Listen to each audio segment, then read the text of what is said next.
1971 एक American airline के जहाज को टेक ऑफ किए अभी चंद मिनट ही गुजरे थे कि सबसे पीछे वाली सीट पर बैठे एक पैसेंजर ने एयर होस्टेस को अपने पास बुलाया और हंसते हुए उसको एक पेपर दिया।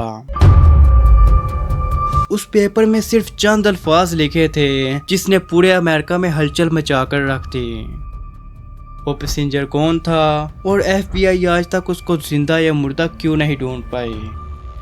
ढूंढना तो दूर की बात, अमेरिका की सबसे पावरफुल इंटेलिजेंस एजेंसी पिछले 50 सालों से उस पैसेंजर की जरा बराबर भी इंफॉर्मेशन नहीं निकाल पाई। मिस्ट्री हंटर्स की वीडियोस में आपको खुशामदीद।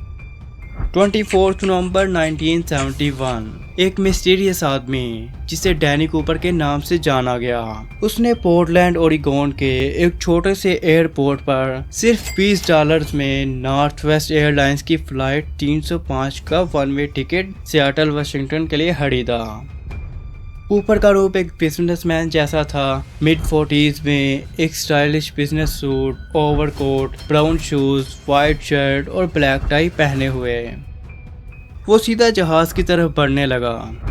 तब अमेरिका में डोमेस्टिक फ्लाइट्स पर किसी किस्म की कोई सख्ती नहीं हुआ करती थी। ना पैसेंजर्स का सामान चेक किया जाता था और ना ही उनकी आइडेंटिटी वेरीफाई की जाती थी। ये नॉर्थ वेस्ट ओरिएंट एयरलाइन का जहाज बोइंग 727 था जिसे सिर्फ 45 मिनट में पोर्टलैंड से सियाटल तक पहुंचना था। ये आदमी इस जहाज में सवार हुआ और अपनी पसंद की सीट पर जाकर बैठ गया जो जहाज की सबसे आखिरी सीट थी। उसने अपने लिए एक ड्रिंक ऑर्डर की और साथ ही सिगरेट भी जला लिया। यहाँ तक सब कुछ नॉर्मल चल रहा था क्योंकि फ्लाइट में स्मोकिंग करना भी 70s में अलाउड था। ठीक 2:58 पर फ्लाइट टेक ऑफ हो गई। टेक ऑफ होते ही डैनी कूपर ने एयर होस्टेस को एक छोटा सा नोट दिया। एयर होस्टेस जिसका नाम फ्लोरेंस शार्पनर था, पहले तो उसने बिना देखे नोट अपने पॉकेट में डाल दिया, पर थोड़ी देर बाद कूपर ने उससे कहा, मिस आपको ये नोट देखना चाहिए, मेरे पास बॉम्ब है। उसके शब्द जैसे हवा में गूंज उठे और एक डरावनी खामोशी छा गई। कूपर ने उससे कहा कि बॉम्ब उसके ब्रीफकेस में है और उसने अपने पास बैठने को कहा। जब उसने ब्रीफकेस खोला, उसने दिखाया रेड कलर्ड स्टिक्स जो वायर्स के आरे से गिरी हुई थी। इन शॉर्ट जहाज हाईजैक हो चुका था।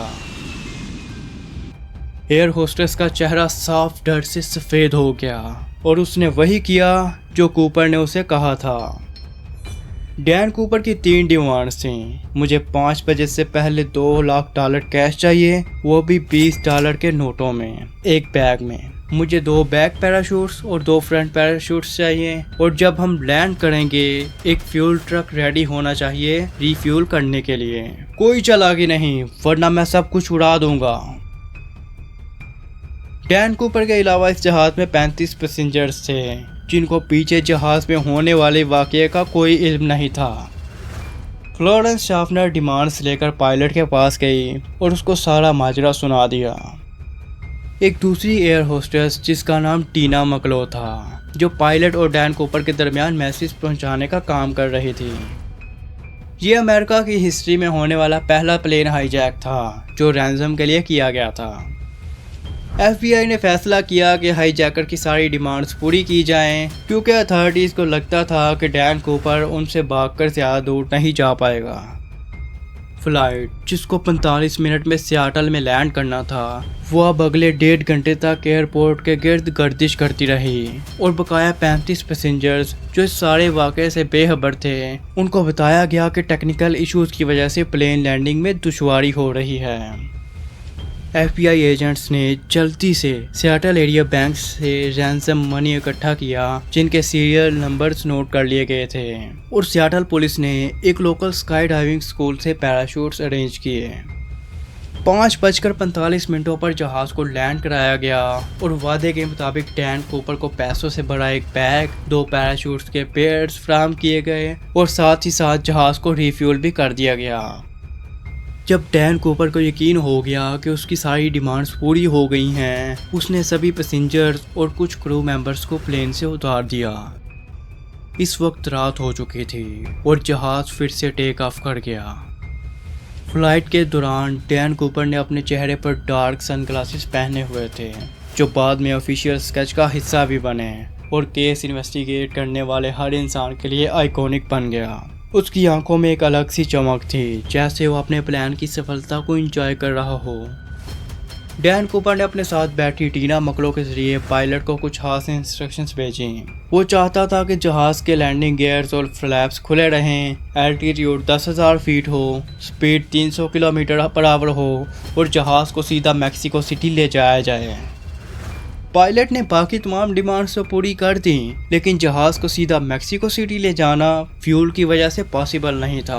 लिहाजा पायलट ने डैन कूपर को रीफ्यूलिंग के लिए 2 ऑप्शंस दिए, रीनो या फोनेक्स। डैन कूपर रीनो पर राजी हो गया। दूसरी तरफ लोकल और फेडरल अथॉरिटीज भी अपना काम कर रही थी।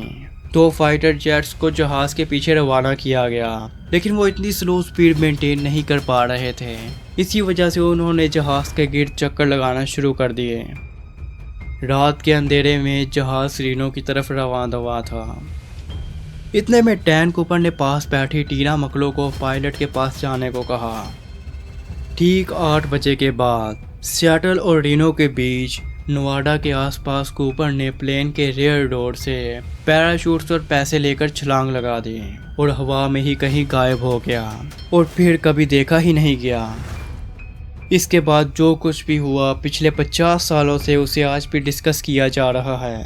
3 घंटों के बाद जहाज रीनो में लैंड हुआ तो पूरे जहाज को अच्छी तरह चेक किया गया, लेकिन जहाज में ना ही कोई कूपर था और ना ही कोई बॉम्ब मिल सका। इस वाक़े के बाद डैन कूपर का कहीं भी पता नहीं चल सका, ना ही जिंदा और ना ही मुर्दा। ये पूरा इवेंट इतना शानदार था कि FBI और लॉ एनफोर्समेंट एजेंसीज ने इस पर अपना सब कुछ दांव पर लगा दिया था। 45 सालों की रिसर्च के बाद भी उस आदमी की असल पहचान और उसके जंप करने के बाद क्या हुआ इस बारे में कोई पता नहीं चल सका।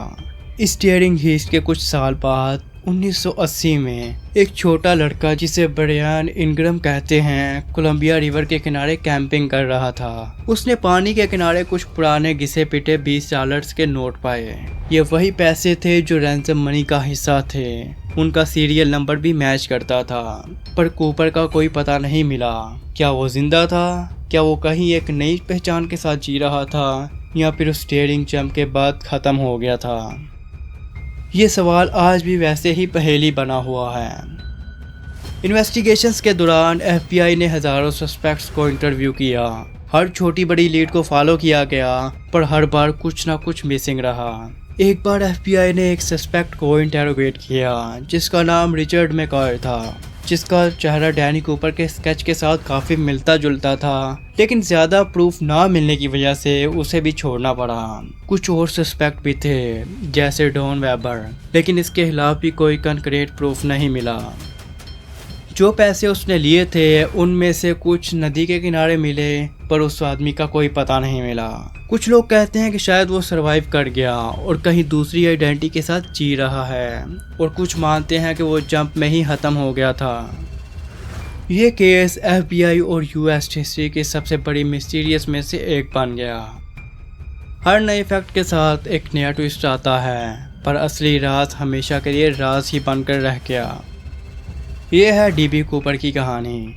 एक आदमी जो आया, देखा और बिना ट्रेस छोड़े गायब हो गया। एक मिस्ट्री जो आज भी सुलझ नहीं पाई, एक राज जो हमेशा के लिए अनसॉल्व्ड रह गया। ये कहानी आपको सोचने पर मजबूर करती है। क्या आप भी कभी ऐसा डेयरिंग एक्ट के बारे में सोच सकते हैं? क्या आपके अंदर भी वो हिम्मत है जो कूपर के अंदर थी? अपनी राय हमारे साथ कमेंट्स में शेयर करें। एक ऐसी मिस्टीरियस घटना जिसमें पुलिस आज तक कत्ल करने वालों को तो छोड़ो, मरने वाले आदमी की भी पहचान नहीं कर पाई। और इस घटना के 70 साल बाद आज भी पुलिस इस केस को सुलझाने की कोशिश कर रही है। ऑस्ट्रेलिया में एक मशहूर बीच मर्टन बीच पर एक आदमी की लाश मिली, लेकिन ये आदमी कौन था, उसे किसने और क्यों मारा, और ये आदमी कहां से आया था? इस तरह के कई सवाल ऑस्ट्रेलियन पुलिस के सामने पहाड़ बनकर खड़े थे। इन सवालों के जवाब आज तक कोई भी तलाश नहीं कर सका है, इसलिए इस घटना को इतिहास की सबसे बड़ी मर्डर मिस्ट्रीज में से एक का दर्जा मिला हुआ है। इस मिस्ट्री का लिंक आपको वीडियो के एंड में मिल जाएगा।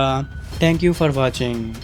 अगर आपको ये वीडियो पसंद आई हो और आप ऐसी और भी मिस्टीरियस स्टोरीज एक्सप्लोर करना चाहते हैं तो प्लीज़ हमारे चैनल को लाइक और सब्सक्राइब करें और बेल आइकन को ज़रूर दबाएं ताकि आपको हमारी नई वीडियोस सबसे पहले मिल सकें।